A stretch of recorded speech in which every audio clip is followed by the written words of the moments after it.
All right. Here we go. Well, not yet. Let's people join first before we Please hold. do something. Please stand by. We are live. Please stand clear of the doors. I noticed. Yeah. Anyways, I noticed on Facebook when we post if I actually do the right thing and I actually schedule the post when it shows up on the ThrillGeek Facebook page, if you just share the notification that we're going live, that is the live stream. I thought it was just a notification, but anyways. Hi everybody. How's everybody doing tonight? Facebook, YouTube.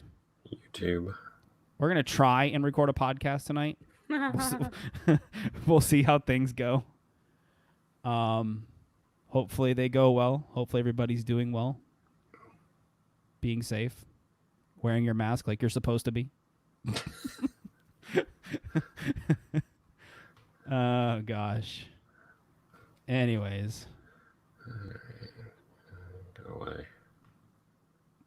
Are you sharing it with your friends and your family, Barry?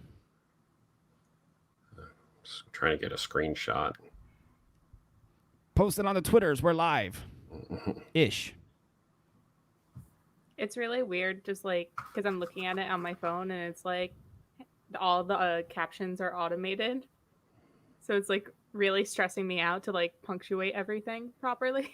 Oh, the Facebook captions? Yeah, so Facebook doesn't think I'm like saying something extremely weird or off. I was pleasantly surprised at how accurate those are.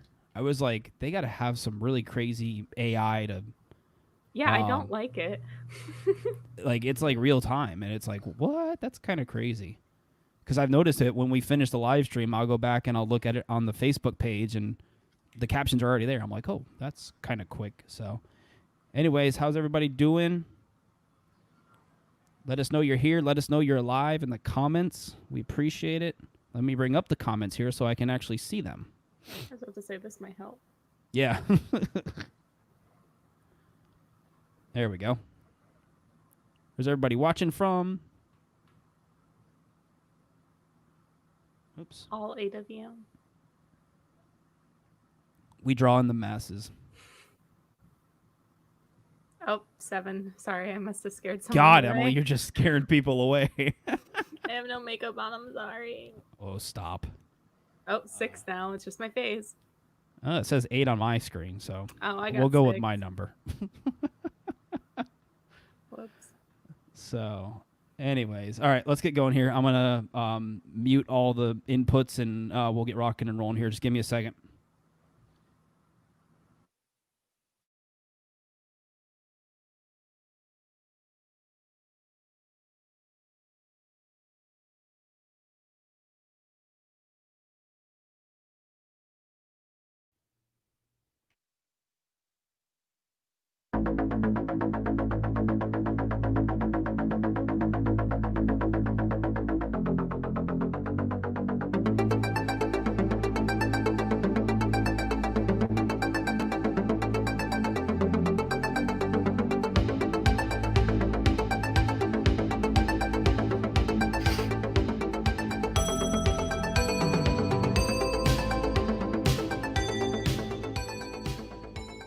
Hello, everyone, and welcome to the ThrillGeek Podcast. I'm Clint. I'm Barry. And I'm Emily. And we, like I said before we started the recording here, we're going to try and do a podcast because we are all mentally, I think, drained. But, you know, it is our duty. I said duty. You know, we try to bring you guys a podcast episode every week. So here we are. And we do have... Just like last week with our recording with Carly, which if you guys haven't if you guys haven't listened to, make sure you go back and listen to that episode because we go over a lot of stuff with Carly, and she was just really cool to hang out with and chit chat with. But right before we went live with her, we had some breaking news, and we have some breaking news this week. Disneyland announced that they are not reopening. That their original scheduled date was July 17th to reopen. And they said in their, I'm not going to read their big, long, drawn-out statement, but a snippet of it says, The state of California has now indicated that it will not issue theme park reopening guidelines until sometime after July 4th.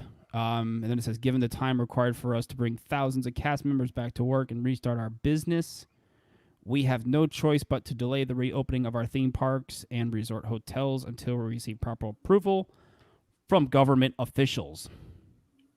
I mean, So did we really think this was not going to happen, though? yeah, I mean, that kind of seems to be the consensus on Twitter. You know, it was the right call, but it was expected, so I don't think it's that shocking. Yeah, I mean, California still had not giving out any information when it comes to theme park closings. You got to remember rules, regulations in California a little bit stricter than they are in the state of Florida. Well, they're doing pretty much in Florida. Yeah. And they're doing just as fantastic as us with coronavirus cases, aren't they? They're not like 7,000. Yeah. Yeah. I mean, yeah. I guess there was a huge jump in LA County today. I mean, albeit you got to remember that LA County is the most populous county in the United States of America, so it's a little bit different than it is like here. I mean, delaying the parks opening there, I don't think it's a big deal. When they open there, it is what it is.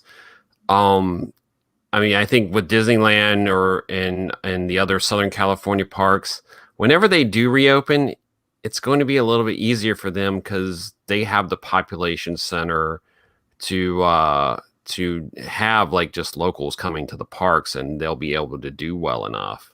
Yeah. Whereas here, it's a whole different ballgame.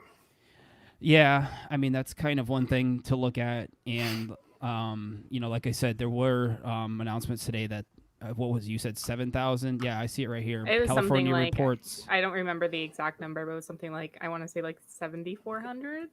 Yeah, California reported an additional 7,149 COVID-19 cases since Tuesday, a 69% increase in 2 days, bringing the state's total to 190,222 cases. This is via CNBC article that I got here in front of me. So, California is. This sarcasm is doing just as great as Florida. You got to remember the population of California is the largest in the country. Yeah, you do have to take that into consideration. But anyways, just we wanted to get that to you guys right off the bat here. Disneyland will not be reopening on its originally scheduled date. So we've all seen the technical rehearsals for the Bourne Stuntacular or at Universal Studios Florida. We all have different opinions. So Emily, you saw it probably after Clint and I saw it. So how much time do we have? Because I could go on forever. Let's start with you boys first, only because that will be our happy rainbow sunshine positive side of it. Because I don't want to start with me and I'm sorry, spoiler alert, if you don't follow me on social media, I wasn't the biggest fan. It's not that, I hated it or anything like that, but it wasn't my cup of tea. So yeah. I think maybe if we go over the positives first, it might be a little bit of a softer blow. Yeah, I mean, I think here's my positives for the show. If you haven't seen the Bourne movies, you're fine. The pre-show pretty much gives you a pretty good wrap up of what it literally beats it into you. So yeah, you understand what's happening. Yeah, I mean, and if you have seen the movies, then it's sort of a bonus recap, and also, someone who was actually in the films is part of the pre-show. So, I think the pre-show pretty much explains the concept, who Bourne is, so it pretty much sets you up for the experience when you go into the theater. I was just curious how they're going to integrate the people like you into the stunt show. Like, what are you doing? Like, what are you, what's your purpose in the ride? So this is my thing. And I said that personally, and I could go right now and tell you how I would rearrange this whole storyline, but I won't. But I do think whatever their explanation was for involving the audience, it was something like, and correct me if I'm wrong, it was something along the lines of, we're testing this new technology where you can go and, you know, you can see everything that he's doing and help us in our, like, our covert operation or whatever. But I'm like, why is there any audience involvement? Why is this just not something that we're witnessing, or, you know, kind of just almost so much like watching a movie? Yeah. And just kind of being a witness to it instead of being like, well, no, you're involved. Because the second that the show starts, they literally throw all that involvement out the window anyways. Yeah. So it's like, I think my main issue with the show is not, you know, the stunts or the technology or anything like that. It's just me coming from like a theater background, and especially like a directing background. It's very hard for me to feel anything or to feel like I'm connected to something in any type of way if the storyline is not there, or if the storyline is there, if it absolutely makes no sense. So I think that's kind of where I mentally checked out. But Yeah. I can kind of see that. I mean, but I went into it with the mindset that it's stunt shows are stunt shows, you know. yeah, As long as I'm entertained, you know, I think that's kind of the mindset that I have with any stunt show storyline, you know, it doesn't matter. As long as I'm entertained in the end. yeah, I think that's kind of what my brain was doing too. Like, okay, yeah, sure, the stunt show. Like, we haven't had a modern stunt show in a theme park in so many years. So, Yeah. like, hell yeah, I'm excited for it. But then it's kind of when they started introducing the storyline is when it kind of got convoluted. It's just like, just kind of give me a stunt show. I'm okay with just a stunt show. You don't have to involve me. Yeah. Yeah, I think, you know, and try not to give too much of the show away. It's like the beginning of that show. I feel like we're gonna have to go into spoilers though. Yeah, I mean, the beginning of that show is you know, definitely a wow moment, because, you know, for those of you who don't know, I mean, the backdrop of this entire show involves a giant I haven't gotten it confirmed yet, but what I'm assuming is an 8K LED screen that can create realistic, lifelike backgrounds Yeah. that have depth to them. And that beginning moment, it's a fight scene, and it We're is. just gonna And spoil the show. when it first starts, it is sort of hard to tell who are the actors and who's just on the screen.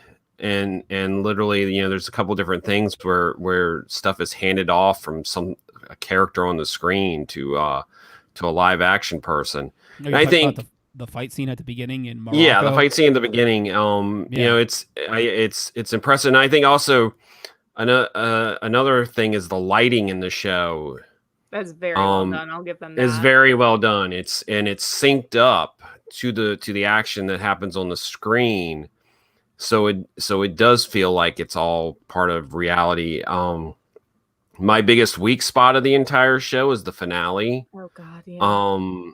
Where I think not just the way it's staged, but also for some reason that last bit, the finale chunk of on-screen stuff does not. Whereas the rest of the entire show, the on-screen stuff looks incredibly realistic. The CG looks really good up until that last part. Up until the last part, the CG is not good. I agree there. The cars, it's like a car chase scene, and the CG gets a little almost like It gets hokey. video game-ish. Yeah. Yes. I think that was like my main issue with the whole show. No matter, you know, what scene that we're in, like what fight scene, what car chase, what have you, it just kind of felt like, and I get it, it's supposed to be a stunt show, like they're doing this whole storyline where they're supposed to involve you or anything like that, but just after a while it just felt like a video game, which is cool in like a certain aspect, because yeah, sure, like it's cool to see, you know, what new technology can be used and how they integrate it with the screen. But when I just kind of feel like I'm watching something just to watch something,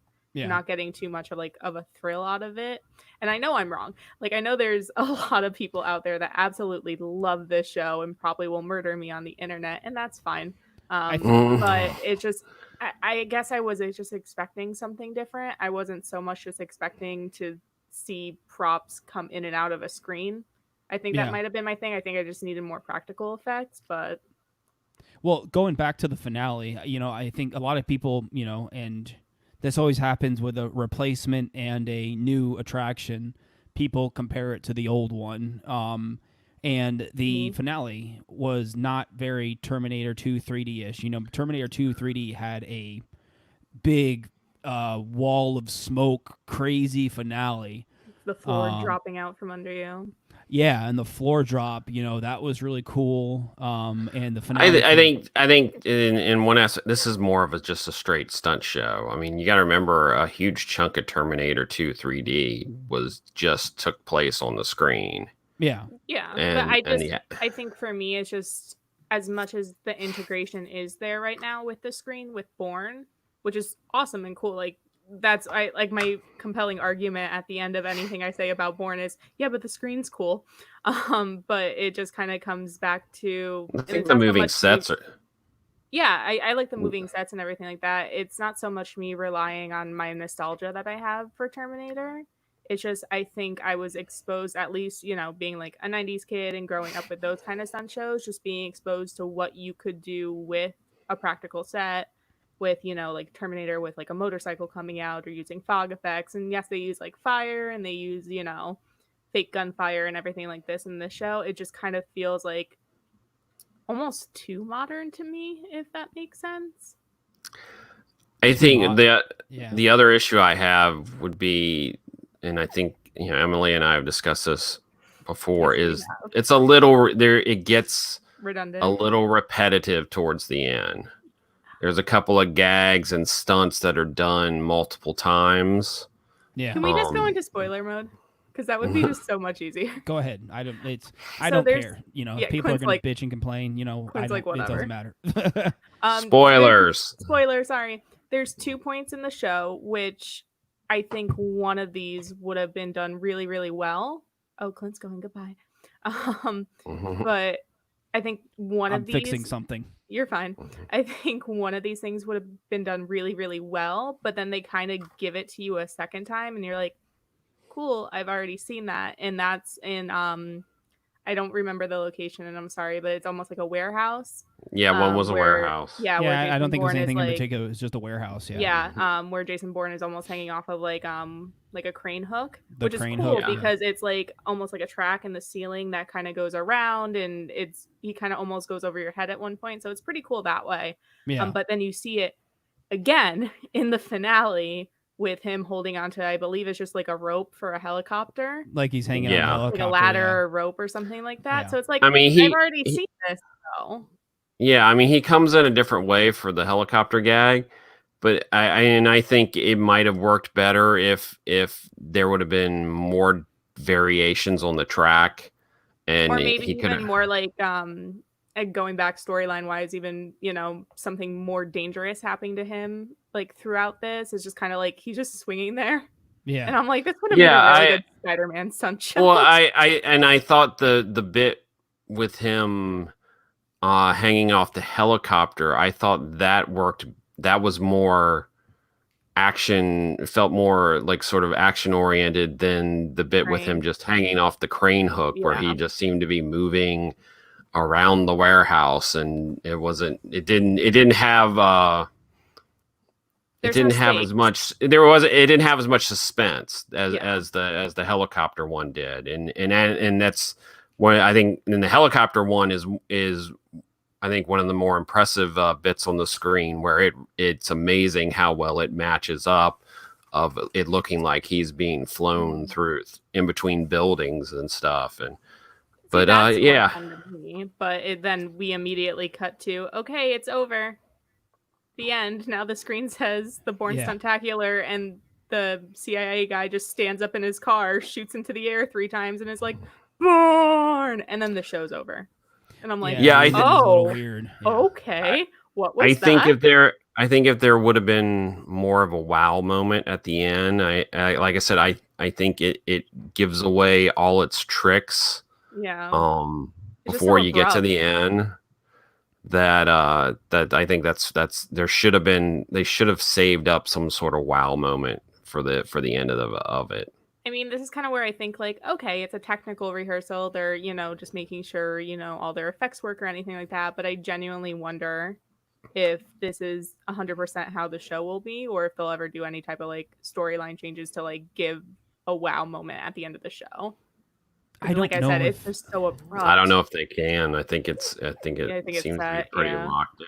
The only thing I hope that's not locked in, I hope there's a better, and we've seen this with attractions in the past. I hope there's a better rendering for the finale car chase CGI, because It even feels aged at this point. Am I wrong? no. Because we've seen that before. When we got to preview the Lego Movie World, and the experience we got on the flying couch attraction apparently wasn't the final version of the CGI. Oh yeah, that's right. I forgot about that. They told us during the media preview that this wasn't the final and then I just don't think rendering. they ever did it. Yeah. So there's that. So, but I think, to wrap it up, I do think the Bourne Stuntacular is worth it's worth your time. It's the air conditioning in there is fantastic. The air conditioning, yes. It's a 21st century stunt show. We've never seen anything like this. The closest I can think is, I think there's some types of shows like this at some of the Asia.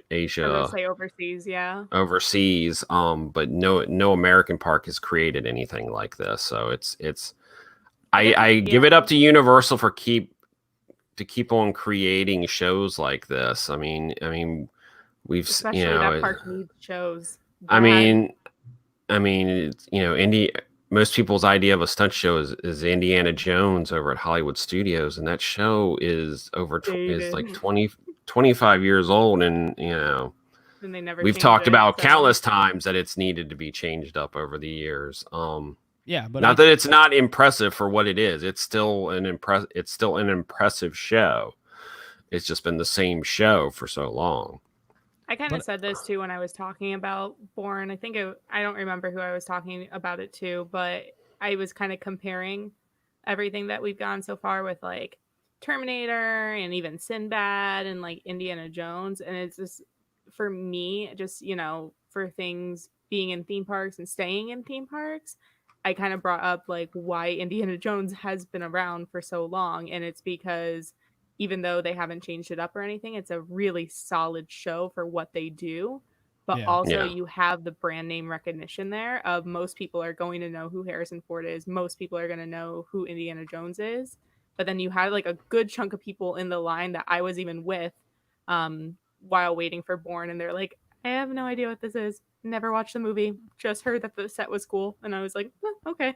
So it's a lot of people just going into it without any type of brand name recognition, which I think might also be something that could potentially either hurt or harm this show in the long run. Is that, it's really cool right now and we have the technology, but if, those effects fade, and then also Bourne is not something that's still being made to this day. We're still supposed to get an Indiana Jones film, so it's something that, might fade away quicker. But that's the problem Universal's always had is they have a quick turnover rate. Mm-hmm. They don't have, albeit the irony, the most beloved franchises, E.T. still has an attraction, but it's like, that's Back to because the Steven Future. Spielberg won't let it die. Back to the Future, and whereas Disney there's such a connection with different franchises with Disney, and including the ones that they bought, like Indiana Jones.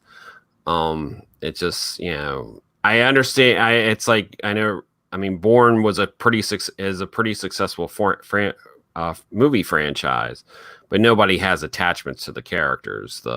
It's just a franchise. Okay, here's a question. Here's a question for you. Ooh, question. Do you think that Fast and Furious would have benefited from this No. type of show? Honestly, a Fast and Furious stunt show? I did have a conversation with this, and I will go against Barry. I don't care. I don't think it would have made a good stunt show in that respect, but I definitely think they could have done something more with Fast and Furious, because, if we want to put in effect to spoiler, in this show, there's a whole motorcycle chase with a cop car. There's, at the end of the finale, he almost jumps from the helicopter rope or ladder onto a moving vehicle. So there's definitely the technology there, and there's definitely things that they could have done with a screen and with, these like motorcycle and car effects that they could have done something for Fast and Furious, but I don't think an entire show would have worked. If that But makes sense. I think those two things with the cars and the motorcycle are the weakest parts of the entire show. Oh no, they are. I'm not I'm not denying that. I'm just saying that it shows that the technology is there, and then they still gave us something that's Fast and Furious supercharged. So I mean, And the interesting thing with this too is once again Universal utilizing screens for their attractions, and I think this is a good way of doing it. With the one part with when he's in his apartment and he drowns the guy. Yeah. oh wait, was when he comes back up, was his hoodie wet or anything for your performance? Because he came back up and he was perfectly dry. He's like bone dry. He was bone dry, and I turned to my boyfriend. I was like, "Really? Okay." I don't think, No, for ours he was wet. yeah. Oh, okay. So maybe it was just a technical thing with ours, but I was just like, he just got dunked in water. How is he not wet? That's funny. Okay. I think we may have talked about Bourne long enough. Yeah. Oh, Like I well. said, wrapped up, it is worth your time, if you're going to Universal anytime soon, if you're a local and you're going to Universal, it is worth your time to check out at least once. Where it lacks in cohesive storyline and that sort of thing, it does make up in technical marvel and some really Special cool effects, ooh and ah. Yeah, some really cool ooh and ah moments happened during the show. So moving on from Bourne Stuntacular. Yeah, James Keaton says Despicable Me stunt show, Gru versus Vector. Kill all the minions. I would be okay with that. Despicable Gru versus Vector.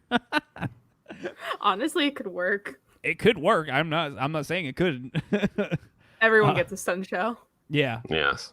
But all right, where are we moving on? I've lost track. Are we talking Disney now? Where are we going? Yeah. Yeah. I mean, before we leave Universal, we definitely want to shout out to many of our friends and acquaintances who have been laid off over the last couple of days. It's been some deep cuts. Yeah. As you guys, have seen or you haven't seen, if you're hearing it first from us, there wasn't an exact number amount, but there were several Universal Orlando team members that were laid off. So everybody on Twitter and social media is reaching out to those affected, and we know some personally that were affected by this. So it was, It's hard. yeah, it was hard, and I, if there are any team members, that I posted this on ThrillGeek's Twitter. We're here for you. You guys make the parks go. You make that globe go round. So, if there's anything you ever need from myself, Barry, Emily, any of us here at ThrillGeek, anything we can do to help you guys out, we're here for you because this whole year's just been absolutely crazy and crappy, and crap. that just added to it. So we just wanted to do a quick shout out. If there's anybody listening to this, if they know somebody, if there's anything we can do that we can to let us know, whether it be on Twitter, Facebook, whatever. So all right, You guys. we love you. Moving on. Hey, are you going to talk about Tokyo? Tokyo. Come on, Barry. Tokyo. You sent me the timeline for this podcast, and Tokyo was not in there. I know. I don't know what I was thinking. I was like, did Barry type this up? What happened? Barry is dead and gone. Who is this? Blink it was an email, so I couldn't say like blink twice if it was you, Barry. Marcus but yeah, spam. we got some news about Tokyo Disneyland. Every Disney theme park, well, now except Disneyland. We'll get to has a reopening date. It was every park until about literally like 10 an minutes hour and a half ago. I mean, ahead, Barry. it's and they sort of almost came out of nowhere. That Tokyo Disneyland and Tokyo Disney Sea will be reopening their doors on July 1st in Japan. They've been really quiet. they've been very hush hush, and like you said, they've been really quiet about reopening. I mean, their version of like Disney Springs Downtown Disney was that opened like a couple weeks ago. Yeah, but as far as the parks go, they've been really quiet. They haven't been like Disney World where they've slowly been kind of, seeping information out. But yeah, we finally got some details about Tokyo Disney reopening the parks at least. Yeah, the parks are going to reopen, minus obviously, no character meet and greets. Some attractions like 20,000 Leagues Under the Sea, Swiss Family Treehouse, Tom Sawyer Island Raft Ride are not opening. So it's, yeah, and obviously, no parades and nighttime spectaculars.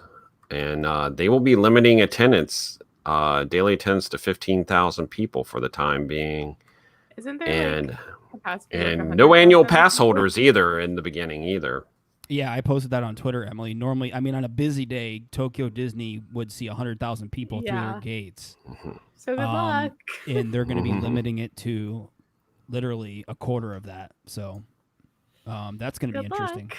I mean, given, with the circumstances and everything, I don't think it's going to be an issue, kind of like we've seen over here with Universal and stuff. And, of course, I don't know. I was going to say, we don't know Universal's capacity limit, do we? No, because they're not really, they don't have reservations or they don't have, they've just been opening up the They don't have to release it either. Yeah. True. But Tokyo Disneyland. Looking at Chris, if you're planning a trip to Tokyo, plug here.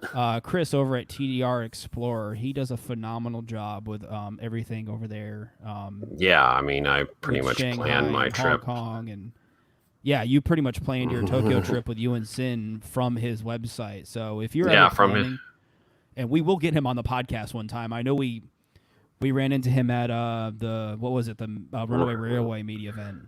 Yeah, we ran him to Runaway Railway, and we will. We're waiting for him to be able to go to the parks first. He's obviously crazy busy right now, and we will definitely. We're going to try to have him on. Hopefully, I will contact him soon. Hopefully, maybe in August we can get him on and talk Japan parks. Yeah, that would be really cool because he does a great job over there. But Tokyo Disneyland, they're going to be reopening here. And up until, like I said, an hour and a half ago, almost every Disney park has a reopening date now. Paris, Hong Kong's been reopened.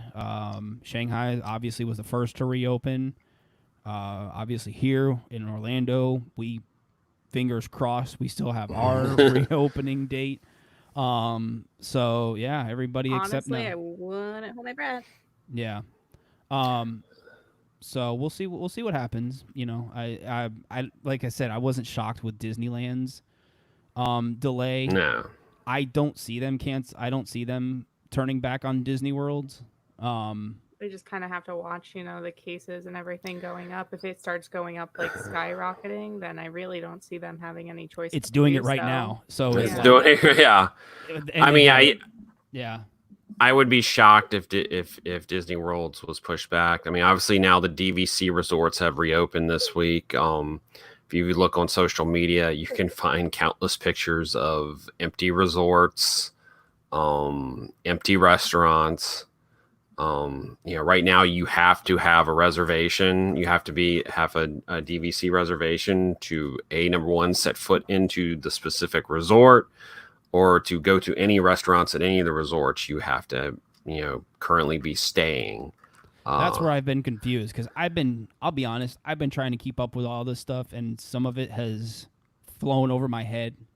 And I've noticed some people just kind of walking around the resorts. You can't just go to a restaurant and eat at one of the resorts. You're not supposed to. Yeah. I was going to say, comparing apples to oranges, can't you do that though over at Universal right now? Aren't you? At Universal, you can do anything as long as you're wearing a mask. As long as you're wearing a mask, you can go to any resort. That's something Clint and I and our significant others will get into on the next podcast. Our experience at Universal, but yeah, I mean, there was some talk like the first day, I guess Monday, that some people hopped on buses from Disney Springs and got to some resorts and just walked around. But I from what I've heard, they are checking. You know, you have to have a reservation, especially if you drive into a place. You have to.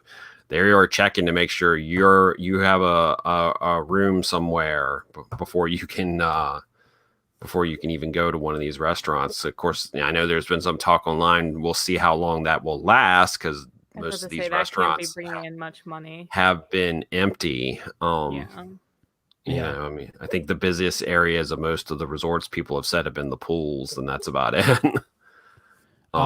We also got details today that for those of you wanting to plan a Disney vacation, 2021 vacation packages are now available for booking beginning January 1st. There's no complimentary Magic Bands. The dining plan is still non-existent.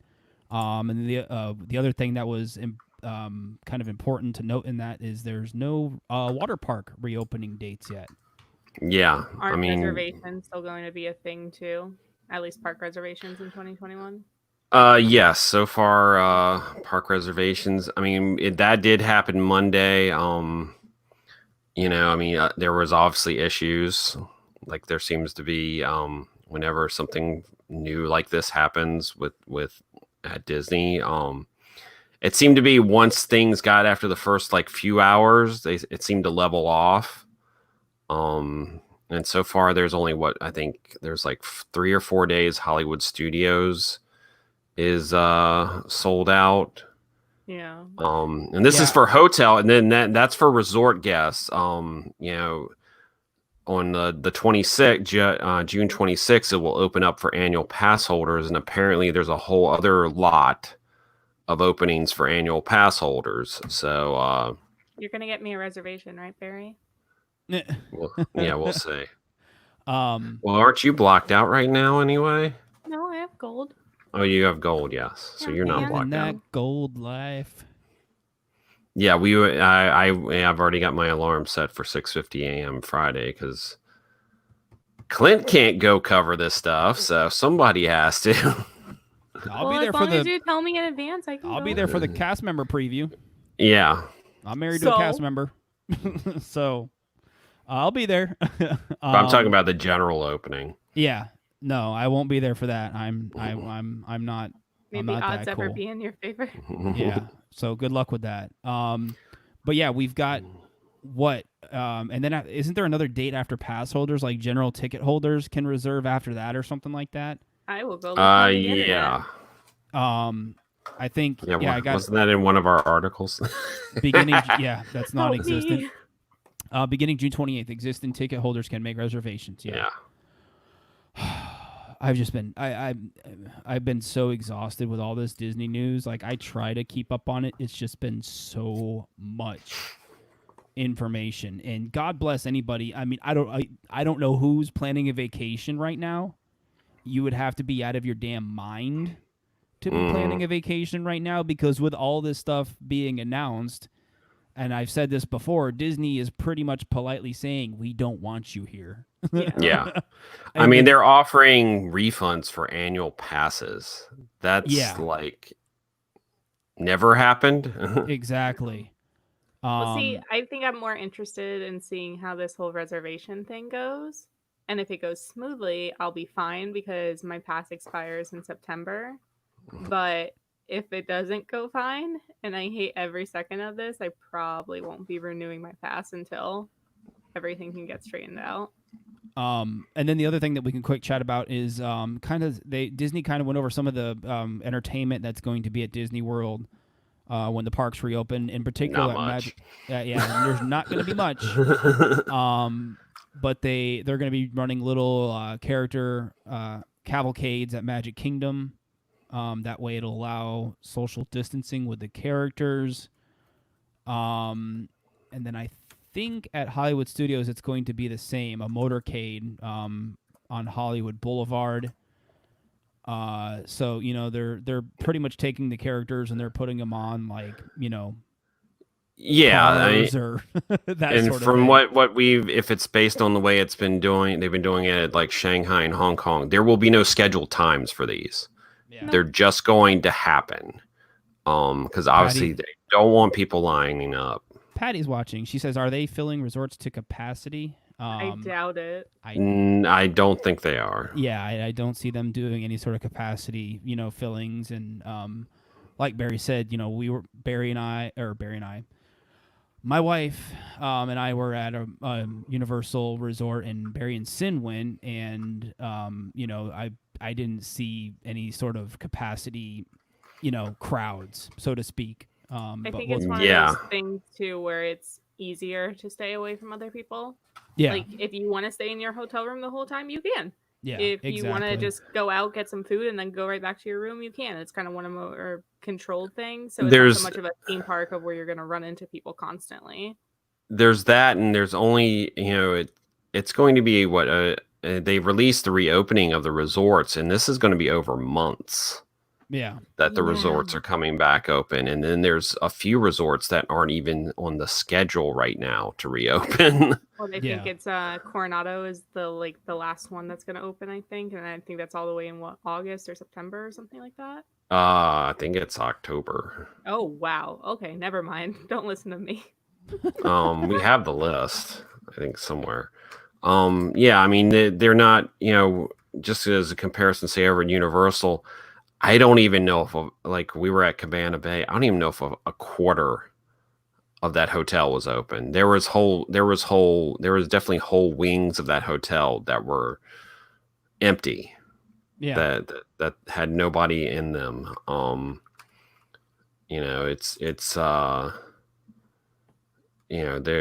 There's only going to be a certain number of places outside of DVC. DVC is its own thing. When July 10th, the only thing opening resort-wise will be Disney's Pop Century and Disney's Contemporary Resort.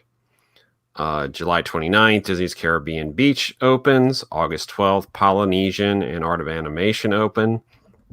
August 24th, Yacht Club and Beach Club open. So it gives you an idea. The NBA, they will be vacating the Yacht Club first. September, not till September 21st will Grand Floridian open. October 1st, Boardwalk opens, and then October 14th, Coronado Springs will open. So no opening dates for All Stars, Wilderness Lodge, and Animal Kingdom Lodge too. And I don't think they need. I feel like there's less resorts on this list than there were the other day. Yeah, probably. Grand Floridian. I'm not Grand Floridian. Port Orleans does not have an opening date yet. Which sucks because that's my favorite. Johnny says we all look tired. We are, Johnny. Please send coffee and puppies. Yes. We are beat. I am not going to lie. I am exhausted from working on all this stuff with the website. And I had a couple of great days of staycation, which, like I said, Barry's like, I'm doing fine. Get to on the next podcast. But yeah, I got to go back to work tomorrow. So yeah. So really quick, here's some interesting stuff. Here are the rides that will not be shows, attractions that will not be opening at Disney World. Casey Jr.'s Splash and Soak Station. This is Magic Kingdom. Enchanted Tales with Bells and Belle. This is how tired I am, folks. Bale. Frontier Shooting Arcade. Main Street Vehicles. Monsters Inc. Laugh Floor. And that's it. Animal Kingdom. Affection Monsters Section. Inc. is interesting because wouldn't you think they would be able to distance everybody? No? Yeah. If you look at the list of all the shows and stuff that aren't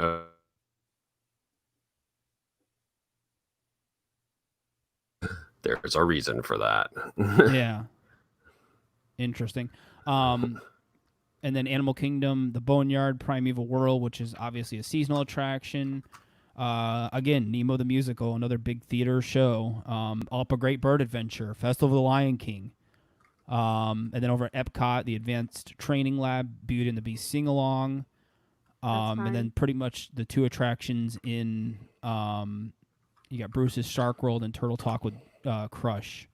So those are the attractions and shows that will not be operating at Disney when the park. Yeah, I mean, entertainment wise, I mean, we know, American Gardens Theater will have some of the regular Epcot entertainment in it, like Mariachi Cobra, the Jaminators. I think we have heard that the the pub pianist, who's normally in the pub in the UK, but Rose and Crown in UK Pavilion, she will be performing in the I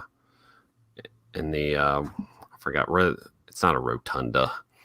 But she'll where British Revolution used to perform. She will be performing like that there. little gazebo thing. The little gazebo. The gazebo. So she'll be performing there. So the Epcot will have some entertainment. Most of the other parks, not much. We still don't really know if the Main Street Citizens or the Dapper Dans, which I guess, the Dapper Dans could technically probably perform on the train, up on the train platform. But that little area at Epcot's one of the most underrated areas. I love that little area back there with the little gazebo and stuff. Can I just mention it randomly really quick? I like that area back there.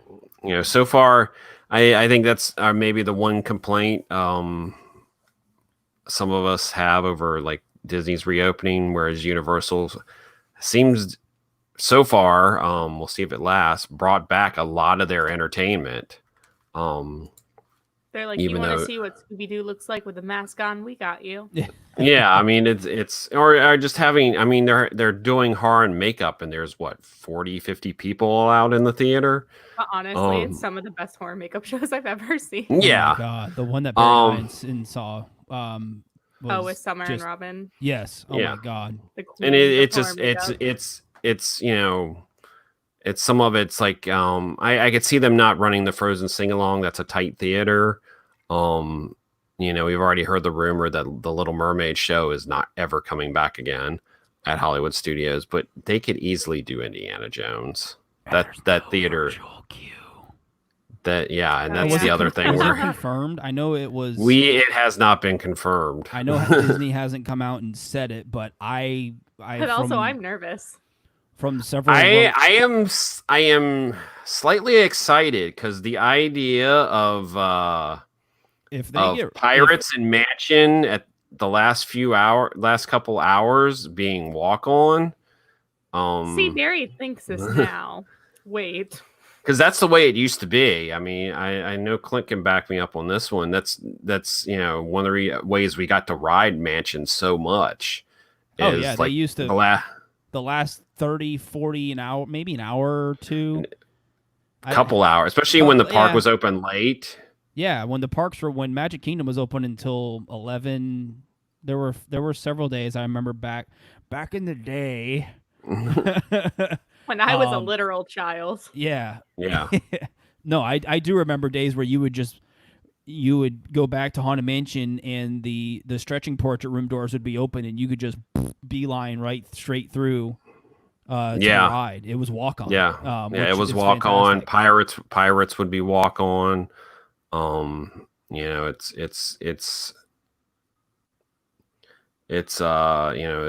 definitely we'll see. Going back to the day when there was only standby lines, if this turns out to be true. Can I be really optimistic and say I'm curious about Rise of the Resistance with no virtual queue and just that thing rocking and rolling? I was going to say, you sweet precious baby, thinking there might be any type of pre-show and you're not going to walk right on. That's going to be interesting to see how they do Rise. I would not recommend taking a trip anytime soon if that's something that you were interested in, because you're probably going to walk right onto it. We're probably going to walk straight through the pre-show. They're probably going to walk you through the side door into the hangar. That's why I have a feeling that's what they're going to do. They could just open up the. I would rather them walk me through that side door instead of just opening up all the doors. Because that would completely ruin the experience. Well, you can't do that on the ship. Because it rotates. because was it gonna say, rotates. Because yeah, there's two of it's on them. a Yeah, I turntable. completely forgot about It's that. on a That's true. turntable. The only thing I think they could possibly even do with that, besides letting you into the side door, would be having a cast member on the shuttle, and then having people stand in certain places running it, and then being forced just to basically go all the way through the first order hangar into the doors being wide open and you loading Yeah, into the vehicle. Like, Yeah, Good I luck. see them just opening up that side access area and just bypassing the whole, you leaving. Pretty much what they do when the drop ship is down. Yeah, mhm. yeah, exactly. I I see mean, them. we've seen it at Universal, and there's no pre-shows on most of the attractions now. But also so it's not breaking like any backstage or like world building type thing, if that makes sense. Like, Which you're is gonna still, really. yeah. I was just Oh, gonna it's say you're it's going to still suck involved into it, experience but wise because Oh, I was just gonna say that because this is gonna be, if I go to the cast member preview, this is gonna be Jordan, Cheryl. This is gonna be their first time riding. yeah. They haven't been on Rise of the Resistance yet. Would it be So worth this it is just gonna. to ask them to wait? No, I want them to experience the ride. I mean, it's going to take away from the overall experience, but my 9-year-old Jordan, his mind's going to be blown just riding the ride. Yeah. Yeah. I think Cheryl. And then his mind will be blown again when he comes back again one day and experiences the whole thing as it's supposed to be. Yeah, it sucks, but I think he'll still love it. I mean, the ride is 70% of the attraction, whereas the pre-shows just build up the story for you and make it a little more immersive. But he's a 9-year-old; he just wants to go on the ride, so it's gonna. I mean, losing the drop ship, it hurts it. I mean, losing. Oh, that's one of the when those doors open and you're on the hangar bay. That's aside from the insane ride, that's one of the coolest parts of the attraction. But no, it's going to be really interesting to see how they operate that ride with no virtual queue and all the pre-shows and social distancing and all that jazz. So you mean the entire park being in line for that and Runaway Mickey's Railway. Runaway And I'll just Railway? I was gonna be. It's just me sitting in the Muppet Vision Theater, like, Yeah, it's going to be interesting. So, anyways, I think we've kind of meandered on about randomness about Disney World enough. So I'm tired. If you guys, we can wrap this up. Anything else you guys wanted to chat about? We can get on out of here. I'm There's good. anything No, else? I do think Patty brought up a thing about the actors' break space. I know I believe in some performance spaces, their break space is pretty limited. Not that they couldn't come up with other options, but What does she mean? Universal has managed to have shows, so We'll figure everything out. yeah, we'll see if they. I would expect them, if they're going to bring back anything first at like studios, it would probably be Indy, since it's outside and the theater's large enough to do social distancing. Yeah. But we'll see. We still don't know what the actual. We have no clue what the actual attendance caps are going to be at the parks. So, yeah, Disney hasn't announced any of those details or anything. So, yes, Johnny, get some sleep. I agree. I need some. So, anyways, we're gonna wrap up here, guys. Let's get on out of here. Get some sleep, like Johnny said. all right, we are at ThrillGeek on Twitter and Instagram, Facebook.com/ThrillGeek. Please like and follow our Facebook page, YouTube.com/ThrillGeek. Please subscribe to our YouTube channel.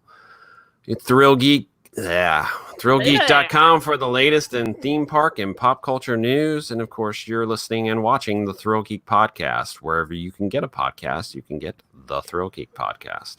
Yeah, Oh, up on I our can't YouTube go channel, I will, as soon as I get around to it. A lot of people were asking for we got the 2-bedroom suite or the family suite at Endless Summer Surfside. I said that slow, so I made sure I got it right. And I shot some video. I did a tour of our family suite, and I got some video of kind of what's going on at the resorts with all this coronavirus stuff. So I'm going to throw together one video of like the room tour and some of the stuff going on. So that'll be up hopefully on the YouTube channel soon. So look for that. And yeah, and I'll have a Cabana Bay, Volcano Bay view room tour going up there too. Cool. I went nowhere, so if anybody wants like a tour of my house, You went to the let me park know. for your anniversary. You did a whole anniversary thing. You be quiet. Whatever. I got Vivo. It was And really then you good. got to take care of the. Come here, Dexter. Barry's like, let me show you my dogs. Anyways, let's save this for the let's save this for the Yeah. after show. Bye, guys. Bye. Oh, poofer-doodle.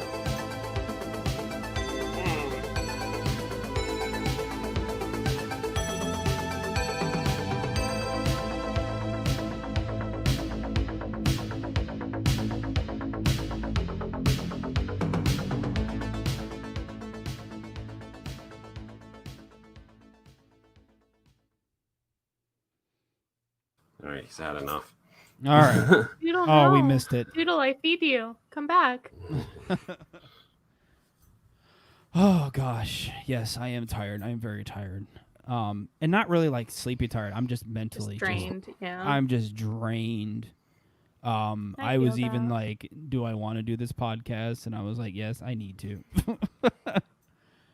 And I'm glad Johnny could see that we're tired because it's, especially this website, just, all this crap with getting this website fixed, and all that stuff is just, I mean, especially the past couple days, just have drained me. So, Well, on top of it being hot as hell outside. it was miserable out there. I today. am- I think I Never walked felt outside this. once today, and I was like, I'm going back in. Yeah. When we were there on Saturday, and like I was just like, talking to James about this, I don't think we've ever had like a hotter day at the theme park where it just genuinely felt no matter where you stood, your skin was burning off.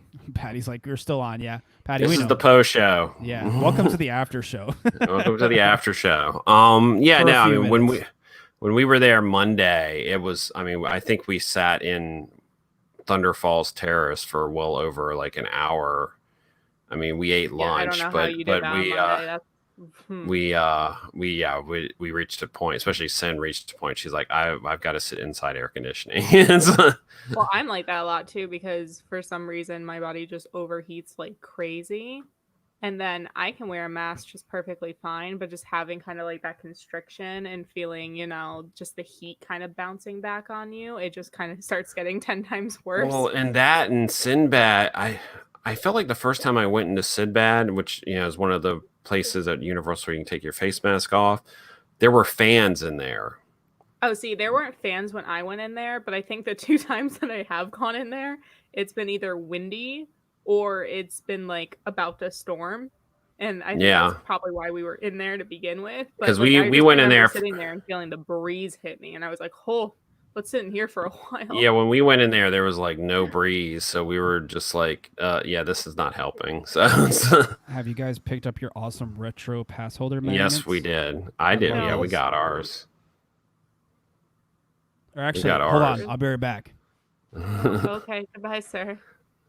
No, we got Just ours. got They didn't one have over any of there, the. They didn't have any of the buttons left. Oh, I At always least just this was forget at to this go was at in. the Toon Lagoon store because it's always easier to pick up the stuff at Toon Lagoon than it is at the pass holder. Oh yeah, you got the mask. If you can I do will- a podcast in your mask, then you can wear it in the park. Can you hear me? Yeah, I can hear you Yes. just fine. I bought 2 extra ones of these, and as you saw on Twitter, I'll be giving them away. Hold on, let me take To them me.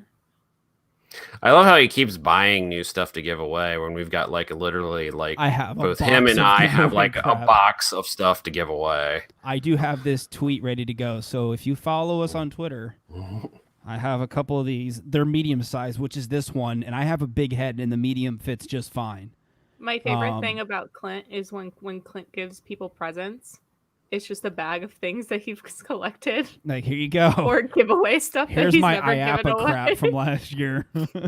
Here's a bag. There are some toy dinosaurs in here. Here's a face mask and a lanyard. You're welcome. I have my IAPA goodie bag. I'm like, well, It's I was So going through that. endearing, and I love it. I was going through that stuff, and like Barry said, we have a bunch of stuff for giveaways. But then I go through it again, and I'm like, You have nobody been wants this wanted. crap. No, you'd be surprised. But then I'm like, It's is free. it worth? Is it? I think worth I'm it? just gonna do a giveaway on my personal one. Just be like, That's just here's the it. stuff Is it- I don't want. There's like random like Intamin lanyards or stuff like that. Where if I did a giveaway on ThrillGeek, I hate to sound like sort of toot our own horn, but it wouldn't do well. I mean, Yeah. I Oh no. I someone mean, found to retweet it, and there you go. You just give it to that person. I pretty much tossed most of the IAPA crap. It's like all the stuff I got left over is from like a lot of the extra knickknacks we've gotten at media events that I'm just like, what am I going to do with this? Or I have a whole there's- drawer or I- of stuff from media events, and I'm like, what do I do with you now? or I still have a bunch of stuff I think from the last Harry Potter celebration that I'm just like, what am I going to do with this And I little mini poster? Michael, yeah, if you want it, stay tuned. You follow us on Twitter, so I'll be giving away a couple on there. I'm giving away together, so stay tuned for that. But yeah, I need to mention these are really comfortable. I think these are one of the most, and I have the pass holder one, but the retro Universal Studios ones, these things are really comfortable. Like they're lightweight. I was pleasantly surprised with how comfortable they were. So, Are you going to the UOR garage sale? I saw might the sign up, but I was like, it's during. I the might week. be there. First thing in the morning, one of those days, unless work gets in the way.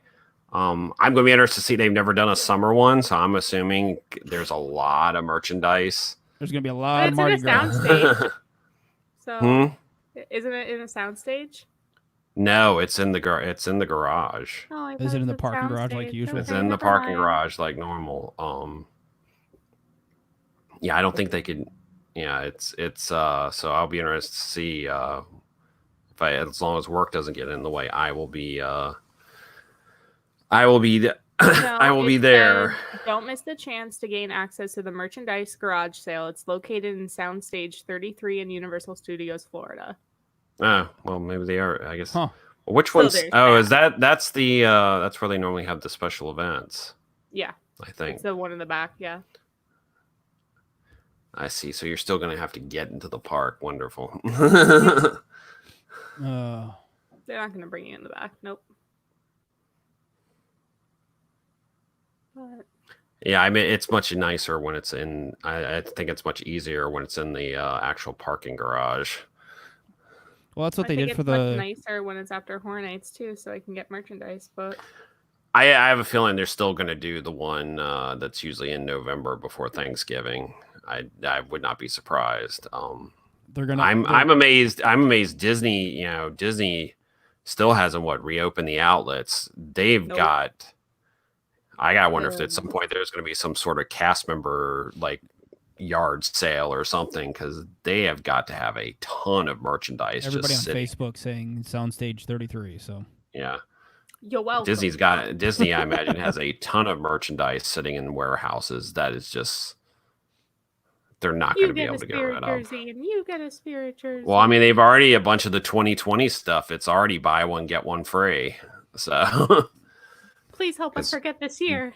Bye. yeah, that's what I said on the. I'm a member of the. I don't know why, but I think I just do it just because I like seeing people's posts. But the pass holder group on Facebook, Oh, I'm sorry. somebody posted, "Hey, 2020 merchandise is like half off," and I was like, "Who wants to remember this crappy year?" no. I was like, I mean, I know as locals, most of us are like, ugh, we hate year merchandise, year numbered merchandise. I understand why it's there because for many people, going to Disney is like a once in a lifetime or a once in every 5-10 years yeah. thing. Well, And not so this year. but I can also understand why. Hold on, I got the sad trombone. Amazing. So I don't. Use I think that soundboard as think much as I it'll should. be interesting to see. I think we're gonna see more like in-store markdowns at Disney this year for merchandise. the parks and at like World of Disney and stuff, because it's. And then the big sign will be if the cast members get like 50% off. So here's hoping. Everyone's going over to Clint's house. But no, I remember in the was it the 2008 recession? Like was it 2000? Was it Christmas 2008 or Christmas 2009 where they marked? So I mean, they had like all the Christmas stuff was 50% off. They had so much stuff in the stores marked down. I remember because Cheryl was a cast member for a couple years, and they started that 50% off thing, and I was like, "Oh boy, this is going to be dangerous." Yeah, because I remember it's like the stuff was marked down 50% off, and then you could use like your annual pass or your cast member discount on top of the 50% off. They had already marked like all this stuff down, so it's like that's where a lot of the Disney Christmas stuff I have came from. It's like getting a $75 tree skirt for like $32.50 plus your Hell yeah. AP discount. So pile on the discounts. All right, pile them on. Yeah, no, it'll be interesting to see what they do with all this. Like you said, they have to have stockpiles of merchandise and stuff that's just been sitting there. I mean, they're selling the flower and garden merchandise at the beginning of this food and wine festival that they're because they literally have a ton of it. So anyways, guys, we're going to get out of here. Thanks for hanging out. Appreciate it. And we'll, thanks. I don't think any other comments. Everybody was saying Soundstage 33, Soundstage 33. Get it right, guys. Right. Or get it right, Barry. Yes, Emily was right. Let's pride myself on that. Yeah, nothing else. So, all right, guys. Good night. Be safe. Bye. Make smart decisions. Love you guys. Bye. Bye. Bye.